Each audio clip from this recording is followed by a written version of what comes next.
महत्वाकांक्षी आणि जगातील सर्वात मोठ्या अन्न सुरक्षा योजनेचा आज महाराष्ट्रामध्ये केंद्रीय कृषी मंत्री शरद पवार यांच्या हस्ते शुभारंभ करण्यात आला।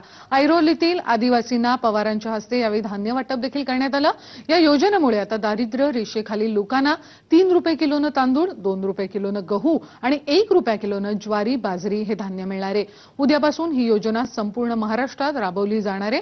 या योजनेचा देशातील 81 कोटी 33 लाख तर महाराष्ट्रातील 7 कोटींहून अधिक लोकांना लाभ होणार आहे। यावेळी पवार यांनी अशी माहिती दिली। यावेळी मुख्यमंत्री पृथ्वीराज चव्हाण यांनी महाराष्ट्र देशात प्रगतीबाबत प्रथम क्रमांकावर असल्याची माहिती दिली।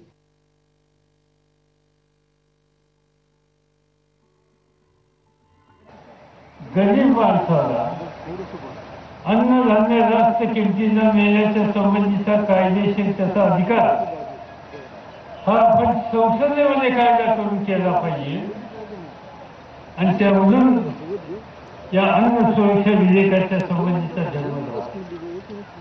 प्रत्येक व्यक्ती 5 किलो धान्य देण्याच्या संबंधीचा निर्णय घेतला गेला। त्या धान्याचा दर 3 रुपये किलो तांदूळ, 2 रुपये किलो गहू आणि 1 रुपये किलो ज्वारी किंवा बाजरी।